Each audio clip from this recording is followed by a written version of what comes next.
1.5 വർഷം മുമ്പാണ് നടിയും റേഡിയോ ജോക്കിയുമായ മീര നന്ദൻ വിവാഹിതയായത്.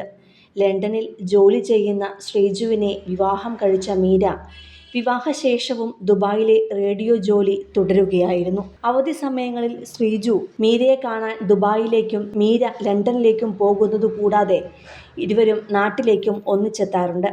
വിവാഹം കഴിഞ്ഞ് ആദ്യമായി ശ്രീജുവിനൊപ്പം ഗുരുവായൂർ ക്ഷേത്രത്തിൽ എത്താൻ കഴിഞ്ഞതിന്റെ സന്തോഷമെല്ലാം മീര ദിവസങ്ങൾക്ക് മുന്നേ പങ്കുവച്ചിരുന്നു. മീരയുടെ അടുത്ത കൂട്ടുകാരിയുടെ വിവാഹവുമായി ബന്ധപ്പെട്ടായിരുന്നു ഇരുവരും ഗുരുവായൂർ ക്ഷേത്രത്തിലേക്ക് എത്തിയത്.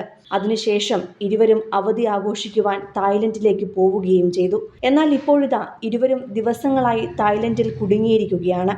അവധി കഴിഞ്ഞ് ദുബായിലേക്ക് മടങ്ങാനായിരുന്നു ഇവർ പ്ലാൻ ചെയ്തിരുന്നതും ടിക്കറ്റ് എടുത്തതും. എന്നാൽ നിലവിലെ യുദ്ധ സാഹചര്യത്തിൽ ദുബായിലേക്കുള്ള വിമാനങ്ങളെല്ലാം റദ്ദാക്കപ്പെട്ടതോടെ തായ്ലൻഡിൽ കുടുങ്ങുകയായിരുന്നു ഇരുവരും. 2026 തങ്ങളുടെ ആദ്യ അവധിക്കാലം ആഘോഷിക്കാനായി തായ്ലൻഡിലെത്തിയ ഇരുവരും മടക്കയാത്രയ്ക്ക് തയ്യാറെടുക്കുന്നതിനിടെയാണ് അപ്രതീക്ഷിതമായി യുദ്ധവാർത്തകൾ പുറത്തുവരുന്നത്. ഇതോടെ വിമാന സർവീസുകൾ തടസ്സപ്പെടുകയും മടക്കയാത്ര അനിശ്ചിതത്തിലാവുകയും ചെയ്തു. UK-യിൽ ജോലി ചെയ്യുന്ന ശ്രീജുവിനൊപ്പം വിവാഹശേഷം നടത്തിയ ആദ്യ തായ്ലൻഡ് യാത്ര കൂടിയായിരുന്നു ഇത്.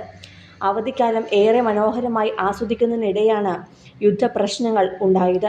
ഈ ഘട്ടത്തിൽ ഇന്ത്യയിലേക്ക് മടങ്ങുവാൻ സുഹൃത്തുക്കളും ബന്ധുക്കളുമെല്ലാം നിർദ്ദേശിക്കുന്നുണ്ടെങ്കിലും തങ്ങളുടെ രണ്ടാം വീടായ UAE-യിലേക്ക് തിരികെ എത്താനാണ് തങ്ങൾ ആഗ്രഹിക്കുന്നതെന്ന് മീര തൻ്റെ സോഷ്യൽ മീഡിയ പോസ്റ്റിൽ വ്യക്തമാക്കുന്നു.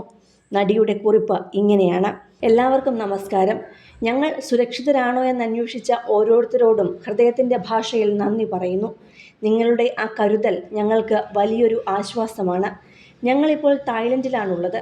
എൻ്റെ ഉറ്റ സുഹൃത്തിൻ്റെ വിവാഹത്തിന് ശേഷം ശ്രീജുവും ഞാനും കൂടിയെടുത്ത ഒരു ചെറിയ അവധിക്കാലമായിരുന്നു ഇത്.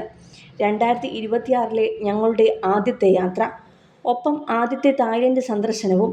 അതുകൊണ്ട് തന്നെ ഇതൊരു മികച്ച തീരുമാനമായിട്ടാണ് ഞങ്ങൾക്ക് തോന്നിയത്. ഇവിടെ ഞങ്ങൾ വളരെ സന്തോഷകരമായ നിമിഷങ്ങളിലൂടെയാണ് കടന്നു പോകുന്നത്.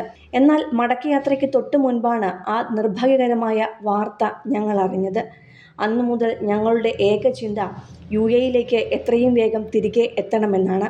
പലരും വിളിച്ചു ചോദിക്കുന്നുണ്ട് ഇന്ത്യയിലേക്ക് പോയിക്കൂടെ എന്ന്. പക്ഷേ സത്യം പറഞ്ഞാൽ ഞങ്ങൾക്ക് UAE-യിലേക്ക് മടങ്ങാനാണ് ഏറെ ആഗ്രഹം. ഒരു സ്ഥലം സ്വന്തം വീടാണെന്ന് തോന്നുമ്പോൾ മാത്രമാണ് ഇത്തരമൊരു വികാരം ഉണ്ടാകുന്നത്. എപ്പോഴാണ് തിരികെ പോകാൻ കഴിയുക എന്ന കാര്യത്തിൽ ഇപ്പോഴും ഉറപ്പില്ല. തൽക്കാലം ഓരോ ദിവസവും പ്രത്യാശയോടെ മുന്നോട്ട് നീങ്ങുന്നു. തിരികെ വീട്ടിൽ എത്തുന്നതുവരെ ഞങ്ങൾ ഇരിക്കുന്ന ഇടത്തെ ഒരു കൊച്ചു വീടാക്കി മാറ്റാൻ ശ്രമിക്കുകയാണ്. കഴിഞ്ഞ 11.5 വർഷമായി ഞാൻ UAE-യിലാണ് കഴിയുന്നത്. ശ്രീജു വന്നിട്ട് 1.5 വർഷത്തോളമായി. ശ്രീജുവിന് പോലും തിരികെ പോകാൻ ഇത്രയധികം ആഗ്രഹമുണ്ടെങ്കിൽ UAE നൽകുന്ന ആ സുരക്ഷിത ബോധവും സ്നേഹവും എത്രത്തോളമാണെന്ന് നിങ്ങൾക്ക് ഊഹിക്കാമല്ലോ. ഞങ്ങളുടെ വീടായി മാറിയതിന് നന്ദി UAE. ഈ രാജ്യത്തിൻ്റെ ഭരണാധികാരികൾക്കും ഇവിടം ഇത്ര സുന്ദരമാക്കുന്ന ജനങ്ങൾക്കും നന്ദി. ഞങ്ങൾ എന്നും കടപ്പെട്ടവരായിരിക്കും. തിരികെ എത്താൻ ഇനി ഞങ്ങൾക്ക് കാത്തിരിക്കാനാവില്ല എന്നാണ് മീര നന്ദന്റെ വാക്കുകൾ. കൂടുതൽ സിനിമ, സീരിയൽ, ചാനൽ വാർത്തകൾക്കും നിങ്ങളുടെ പ്രിയപ്പെട്ട താരങ്ങളുടെ എക്സ്ക്ലൂസീവ് അഭിമുഖങ്ങൾക്കുമായി സബ്സ്ക്രൈബ് ചെയ്യാൻ മറക്കല്ലേ.